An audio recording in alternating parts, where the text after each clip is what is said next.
Dear students and parents, welcome to Dr. TCS Career Guidance. Students and parents, ఈ వీడియోలో top 10 NITస్లో computer science branch రావాలంటే మీకు ఎన్ని marks రావాలి, సో మీకు ఎన్ని మార్క్స్ వస్తే మీకు ఎంత ర్యాంక్ వచ్చే అవకాశం ఉంది, సో లాస్ట్ ఇయర్ డేటా ప్రకారం ఎంత కట్ ఆఫ్ ఉంది అనేది మనం డిస్కస్ చేద్దాం అనమాట. సో దానికంటే ముందు సో మీరు ఫస్ట్ టైం కనుక మన ఛానల్ చూస్తున్నట్లయితే ఇప్పటివరకు మన ఛానల్ని సబ్స్క్రైబ్ చేయనట్లయితే ఛానల్ని సబ్స్క్రైబ్ చేసుకోండి. అదేవిధంగా నేను చేస్తుంటే వీడియోస్ మీకు నచ్చినట్లయితే లైక్ చేసి మీ ఫ్రెండ్స్ అందరికి షేర్ చేయండి. ఈ ఛానల్ ద్వారా నేను అందిస్తున్నటువంటి skill test and career test ఇప్పటికి చాలా వేల మంది రాసి వారి పిల్లల యొక్క స్కిల్స్ లేకపోతే ఆ స్టూడెంట్ తన యొక్క స్కిల్స్ తెలుసుకోవడం జరిగింది.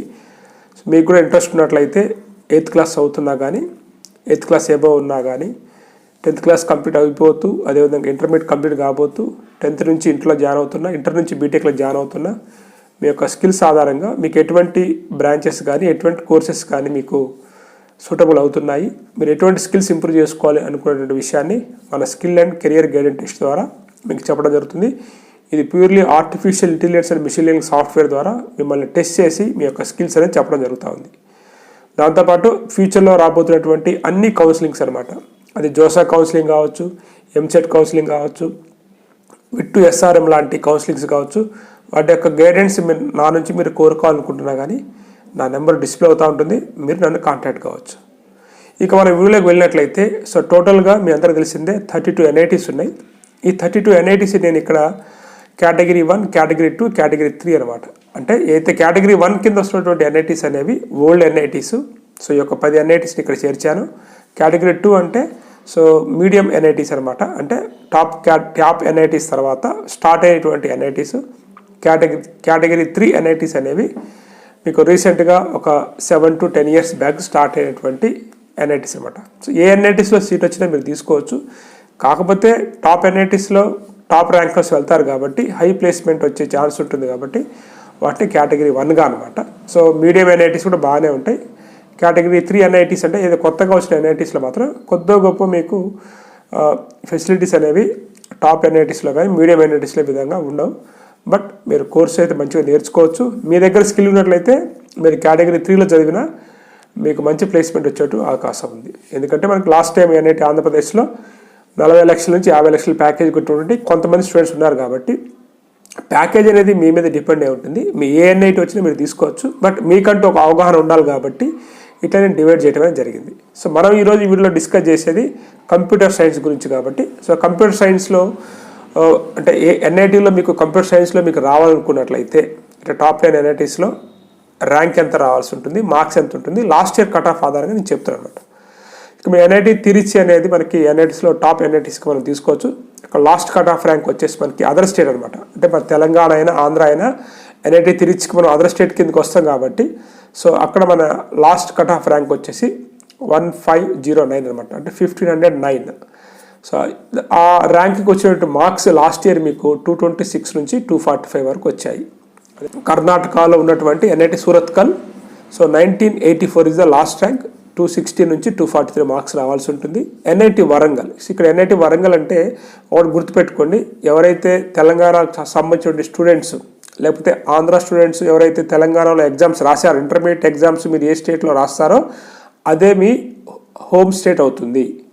కాబట్టి హోమ్ స్టేటే చూసుకోవాలి. కాబట్టి ఇక్కడ అంటే తెలంగాణ ఇంటర్మీడియట్ బోర్డు ద్వారా రాసేటువంటి అందరు స్టూడెంట్స్ కూడా, అది మీరు ఆంధ్ర స్టూడెంట్ అయినా కానీ తెలంగాణ ఇంటర్మీడియట్ బోర్డు ద్వారా మీరు ఎగ్జామ్ రాసినట్లయితే మీరు హోమ్ స్టేట్ కేటగిరీ మీది NIT వరంగల్ అవుతుంది అన్నమాట. ఇక్కడ మీకు NIT వరంగల్లో కంప్యూటర్ సైన్స్లో లాస్ట్ కట్ ఆఫ్ ర్యాంక్ వచ్చేసి 3115. దానికి వచ్చేసి మీకు 200 నుంచి 238 మార్క్స్ అనేది రావాల్సి ఉంటుంది అనమాట. నెక్స్ట్ వచ్చేసి మనకి NIT రూర్కెలా తీసుకున్నా కానీ సో అక్కడ అదర్ స్టేట్, మనం NIT రూర్కెళ్ళాక అదర్ స్టేట్ అవుతాం కాబట్టి అక్కడ 3786 అనేది అదర్ స్టేట్ ర్యాంకు. అదేవిధంగా మార్క్స్ అనేది 194 నుంచి 235 రావాలి. NIT అలహాబాద్, ఇక్కడ కూడా మీరు చూడండి 4777 వచ్చిందనమాట ర్యాంక్, లాస్ట్ ర్యాంక్ అది 188 నుంచి 228. సో NIT జైపూర్ తీసుకున్నా కానీ ఇక్కడ 4909 అనేది మీకు లాస్ట్ ర్యాంకు, అక్కడ వచ్చేసి మీకు 188 నుంచి 228 వరకు రావాల్సి ఉంటుంది. NIT క్యాలిక్యులేట్ తీసుకున్నా కానీ 5256 మార్క్స్ వచ్చేసి 180 నుంచి 224. NIT నాగ్పూర్ తీసుకున్నా కానీ మీకు 7000+ రావాల్సి ఉంటుంది అదర్ స్టేట్ ర్యాంకు, అక్కడ మీకు 175 to 216. NIT కురుక్షేత్ర కూడా సో 7401 అనేది మీకు లాస్ట్ ర్యాంకు. మార్క్స్ మీకు 174 నుంచి 214 రావాలి. ఎన్ఐటి సూరత్ అంటే గుజరాత్లో ఉంది. సో ఇక్కడ కూడా మీకు 7741 అనేది లాస్ట్ ర్యాంక్ అనమాట. ఇది 174 నుంచి 214 మార్క్స్ రావాలి. ఇది వచ్చేసి కూడా మొత్తం కూడా ఓపెన్ కేటగిరీ స్టూడెంట్స్ ఎవరైతే ఉంటారు కదా వారి యొక్క మార్క్స్, అదేవిధంగా వారి యొక్క ర్యాంక్ అనమాట. కాబట్టి మిగతా ఉన్నటువంటి స్టూడెంట్స్ ఎవరైతే ఉన్నారో ఓబీసీ కావచ్చు, నెక్స్ట్ వచ్చేసి ఈడబ్ల్యూఎస్ కావచ్చు, ఎస్సీ ఎస్టీ వాళ్ళు కావచ్చు, వారికి ఇంత స్కోర్ వస్తే మాత్రం బ్రహ్మాండంగా ఇంకా టాప్ కాలేజీలో సీట్ వచ్చే ఛాన్స్ ఉంటుంది. ఇంతకంటే తక్కువ వచ్చినా కానీ వారికి సీట్ వచ్చే ఛాన్స్ ఉంటుంది అనమాట. ఇదైతే ఓపెన్ కేటగిరీ కట్ ఆఫ్గా మీరు చెప్పుకోవచ్చు. సో ఇక్కడ కూడా మీరు ఎవరైనా కొంతమంది కోటాలో వెళ్ళి చదువుతూ ఉంటారు, కొంతమంది అదర్ స్టేట్లో చదువుతారు. అంటే మీరు ఇంటర్మీడియట్ ఎక్కడ చదివితే మీకు అదే మీ లోకల్ స్టేట్ అవుతుంది. కాబట్టి ఇక్కడ మీకు home state and other state rank marks cut off ఇచ్చాను కాబట్టి క్లియర్ కట్గా చూడండి.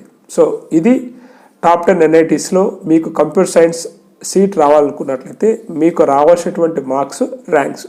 కాకపోతే ఈసారి వచ్చేసి మనకి నియర్లీ 12 lakhs మెంబర్స్ అప్లై చేస్తున్నారు కాబట్టి కొద్ది గొప్ప చేంజెస్ అనేవి రావచ్చు అనమాట. అంటే ఇక్కడ ఏమవుతుందంటే లాస్ట్ వచ్చేటువంటి ర్యాంక్ అయితే ఉందో 1509 అనేది అది 226 నుంచి 245 కంటే కొంచెం పెరిగే ఛాన్స్ ఉంటుంది అనమాట. ఎందుకంటే నెంబర్ ఆఫ్ స్టూడెంట్స్ అనేది పెరుగుతున్నారు కాబట్టి.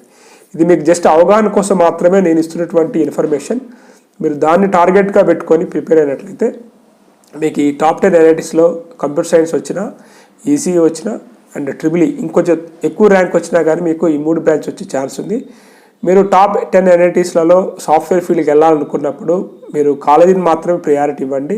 బ్రాంచ్ అనేది సెకండ్ ప్రియారిటీ ఇవ్వచ్చు. ఎందుకంటే ఇక్కడ స్కిల్ ఉన్నటువంటి అంటే ఓవరాల్గా స్టూడెంట్ యొక్క స్కిల్స్నే చూస్తారు తప్ప బ్రాంచ్ అనేది సెకండ్ ప్రియారిటీ ఇస్తారు 90% ఆఫ్ ది కంపెనీస్ అన్నీ కూడా. సో స్టూడెంట్ని బట్టే మిమ్మల్ని ప్లేస్మెంట్ అనేది ఇవ్వడం అనేది జరుగుతుంది కాబట్టి సో ఇవి అయితే టాప్ 10 నోట్ చేసుకోండి. ఇక మార్క్స్కి ట్రై చేయండి. సో వీటిలో మీకు నచ్చేయండి. మీకు ఇక్కడ ఎన్ఐటి సూరత్ కొల్ల అయితే ఆర్టిఫిషియల్ ఇంటెలిజెన్స్, డేటా సైన్స్ అలాంటి కోర్సెస్ కూడా ఉన్నాయన్నమాట, సిఎస్సి కాకుండా. సో కాబట్టి అటువంటి కోర్సెస్ అన్ని వివరాలు కూడా ఫ్యూచర్లో మీకు కేటగిరీ వైజ్ కూడా కట్ ఆఫ్ ఇస్తాను. ప్రస్తుతానికి మాత్రము సో ఓపెన్ కేటగిరీ స్టూడెంట్స్కి ఈ యొక్క టాప్ 10 ఎన్ఐటీస్లో కంప్యూటర్ సైన్స్ ఎన్ని మార్కులు రావాలని మాత్రం ఈ వీడియోలో చెప్పాను అనమాట. ఈ వీడియో నచ్చింది అనుకుంటూ నెక్స్ట్ వీడియోలో ఇంకొక వీడియోతో మీ ముందుకు వస్తాను. Have a nice day. All the best for a bright future.